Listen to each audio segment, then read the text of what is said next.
नमस्कार विद्यार्थी मित्रांनो, मी प्राध्यापक doctor Ashok गिनगिने.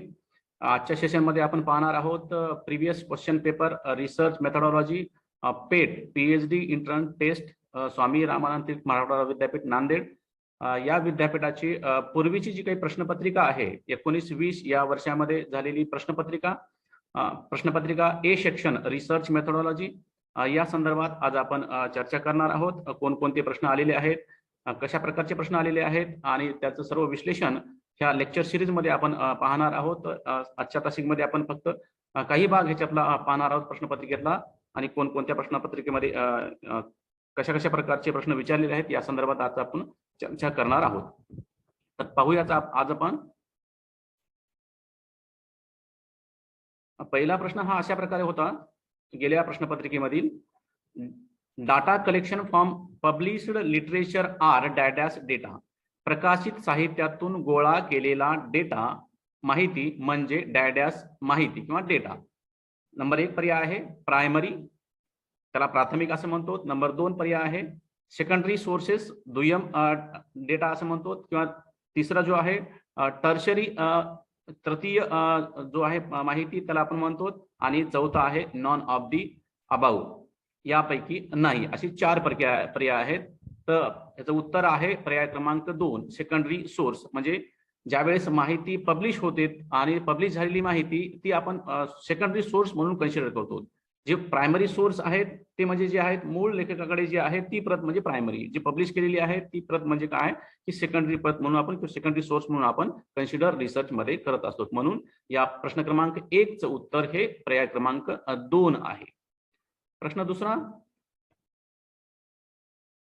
the score of deviation from the mean deviation by standard deviation is.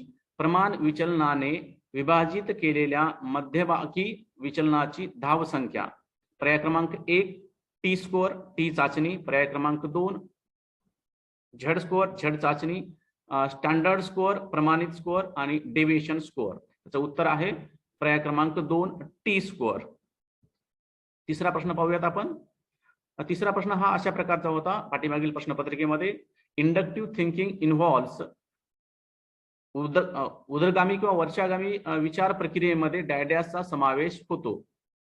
ऊर्ध्वगामी विचार प्रक्रियेमध्ये डॅशचा समावेश होतो. पर्याय क्रमांक 1 फ्रॉम जनरल टू स्पेसिफिक, सामान्याकडून विशेषाकडे. फ्रॉम स्पेसिफिक टू जनरल, विशेषाकडून सामान्याकडे. फ्रॉम मायक्रो टू मॅक्रो, सूक्ष्माकडून स्थूलाकडे. आणि फ्रॉम मायक्रो टू मायक्रो, स्थूलाकडून सूक्ष्माकडे. तर पर्याय क्रमांक 1 हे त्याचं उत्तर आहे. प्रश्न क्रमांक 4 हा जो आहे हा अशा प्रकारचा आलेला होता, empirical knowledge is knowledge dash. अनुभवजन्य ज्ञान म्हणजे ज्ञान डॅश होय. पर्याय क्रमांक 1 अबाउट डिफिकल्ट थिंग्स, वेगवेगळी बाबीशी संबंधित. बी आहे कम्स फ्रॉम अवर सिन्स, ज्ञानेंद्रियाचे पासून मिळवणारे ज्ञान. पर्याय क्रमांक C required to perform different tasks, वेगवेगळी कृती करणे अपेक्षित आहे.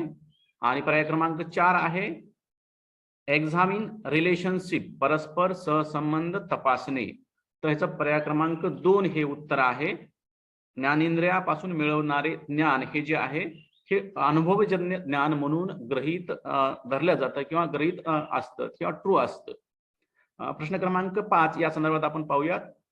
The type of sampling is which inductive response are selected by probability methods and additional respondents are obtained from the information provided by intel respondent is dash sampling. संभाव्य पद्धतीद्वारे प्रारंभिक प्रतिवादी निवडल्या गेलेल्या नमुन्याचा प्रकार आणि अतिरिक्त प्रतिभावादी प्रारंभिक उत्तरद्वारे प्रसादित केलेल्या माहितीवरून प्राप्त केले जातात अशा नमुन्याला डॅश म्हणतात. त्याला आपल्याला नमुन्याचे सॅम्पलिंगचे जे टाइप्स दिलेले आहेत हे खाली 4 प्रकारचे टाइप दिलेले आहेत. कन्व्हेंजिंग सॅम्पलिंग, त्याला आपण सोयीस्कर नमुना निवड असं म्हणतो. कोटा सॅम्पलिंग, पर्पजिव्ह सॅम्पलिंग आणि चौथं जो आहे स्नोबॉल सॅम्पल. आणि स्नोबॉल सॅम्पल हे ह्याचं उत्तर आहे. प्रश्न क्रमांक 6 पाहूयात आपण. when there is a sound theoretically a reason usually based on previous research to hypothesize the relationship dash hypothesis can be formulated. जेव्हा तात्विक कारण नसते तेव्हा सहसा संबंधित गृहीतके करण्यासाठी मागील संशोधनावर आधारित असते डॅश गृहीतक तयार केले जाऊ शकते. पर्याय क्रमांक 1 आहे डायरेक्शनल हायपोथेसिस, दिशादर्शक परिकल्पना. पर्याय क्रमांक 2 आहे नॉन डायरेक्शनल हायपोथेसिस, अदिशादर्शक परिकल्पना. पर्याय क्रमांक 3 आहे नल हायपोथेसिस, शून्य परिकल्पना. आणि पर्याय क्रमांक 4 आहे अल्टरनेटिव्ह हायपोथेसिस, त्याला पर्यायी परिकल्पना किंवा वैकल्पिक परिकल्पना असं म्हणतात. आणि याचं उत्तर आहे पर्याय क्रमांक 1 डायरेक्शनल हायपोथेसिस. प्रश्न क्रमांक 7 ह्या अगोदरच्या प्रश्नपत्रिकेबद्दल पाहूयात, त्या संदर्भात आपण चर्चा करूयात. In dash sampling process after selection of starting point every 9 number on the list is selected. प्रारंभिक बिंदूच्या निवडीनंतर डॅश नमुना घेण्याच्या प्रक्रियेमध्ये यादीतील प्रत्येक 9वा क्रमांक निवडला जातो, त्याला डॅश असे म्हणतात. म्हणजे सॅम्पलिंग मेथडवर हा प्रश्न आहे. पर्याय क्रमांक 1 हा आहे स्ट्रॅटिफाईड सॅम्पलिंग मेथड, त्याला स्तरीय नमुना निवड असंही म्हटलं जातं. दुसरं जे आहे सिस्टमॅटिक सॅम्पलिंग मेथड, पद्धतशीर नमुना निवड. तिसरं आहे मल्टी स्टेज सॅम्पलिंग मेथड्स. आणि चौथं आहे क्लस्टर्ड सॅम्पलिंग मेथड्स, गुच्छ नमुना निवड पद्धती. आणि याचं उत्तर आहे सिस्टमॅटिक, म्हणजे दर 9व्या क्रमांकाचं, म्हणजे 9वा नंतर 18वा नंतर पुढच्या 9व्या क्रमांकाचा जो काही निवडला जातो त्या सॅम्पलिंग मेथडला आपण सिस्टमॅटिक सॅम्पल मेथड असं म्हणतो. म्हणजे प्रत्येक 9व्या नंबरचाच किंवा 9चे गॅप करून आपण काय करतो, नमुना निवडला जात असतो. अशा नमुन्याला आपण काय म्हणतो, सिस्टमॅटिक सॅम्पल मेथड्स असं म्हणतात. आता प्रश्न क्रमांक 8 संदर्भात आपण चर्चा करूयात. which one of the following is not an element of research proposal? पुढील पैकी कोणते संशोधन प्रस्तावाचे घटक नाहीये, रिसर्च प्रपोजलचा घटक नाहीये असा प्रश्न आहे. पर्याय क्रमांक 1 हायपोथेसिस, रिसर्च हायपोथेसिस. परिकल्पना त्याला असं म्हणतो. पर्याय क्रमांक 2 आहे ऑपरेशनल डेफिनेशन, कार्यात्मक व्याख्या. कीवर्ड्स किंवा त्याला असंही म्हटलं जातं. आणि पर्याय क्रमांक 3 जो आहे कन्क्लुजन, रिसर्च कन्क्लुजन, संशोधनाचे निष्कर्ष. आणि पर्याय क्रमांक 4 जो आहे रेफरन्सेस, रिसर्च रेफरन्सेस किंवा रिसर्च संदर्भ असं म्हणतो.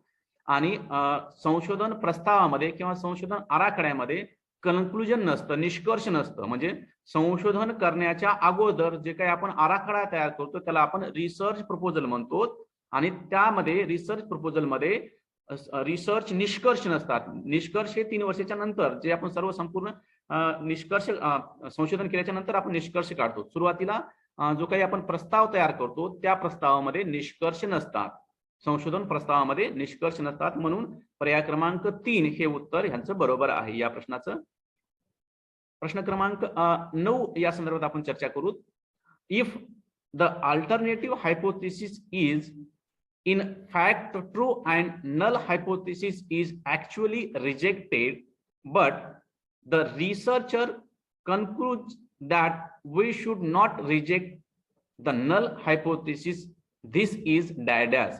जर वैकल्पिक गृहीतक खरं तर सत्य आणि शून्य गृहीतकच खरं तर नाकारलं जातं, पण संशोधकाने असा निष्कर्ष काढला की आपण या शून्य गृहीतकाचा नाकारू नये, आपण शून्य गृहीतकाला नाकारू नये. म्हणजे कोणत्या परिस्थितीमध्ये शून्य गृहीतक नाकारता येत नाही अशा स्वरूपाचा हा प्रश्न आहे.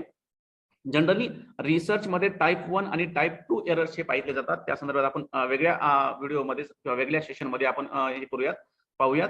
पर्याय क्रमांक 1 जो आहे टाइप 1 एरर, पर्याय क्रमांक 2 जो आहे टाइप 2 एरर, आणि पर्याय क्रमांक 3 जो आहे बीटा एरर्स, आणि जो चौथा पर्याय जो आहे alpha errors.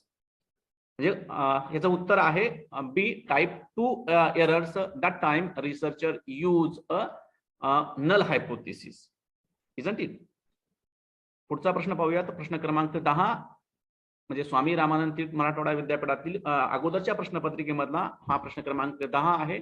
Formulation of null hypothesis is very much essential in dash dash type of research. Dash dash संशोधनाच्या प्रकारामध्ये नल, त्याला शून्य असं म्हणतात, गृहीतक बनवणे खूप आवश्यक आहे किंवा बंधनकारक आहे. आवश्यक आहे किंवा बंधनकारक आहे अशा स्वरूपाचा हा प्रश्न आहे. पर्याय क्रमांक 1 हिस्टॉरिकल रिसर्च मेथड्स, ऐतिहासिक संशोधन पद्धती. पर्याय क्रमांक 2 सर्वे रिसर्च मेथड.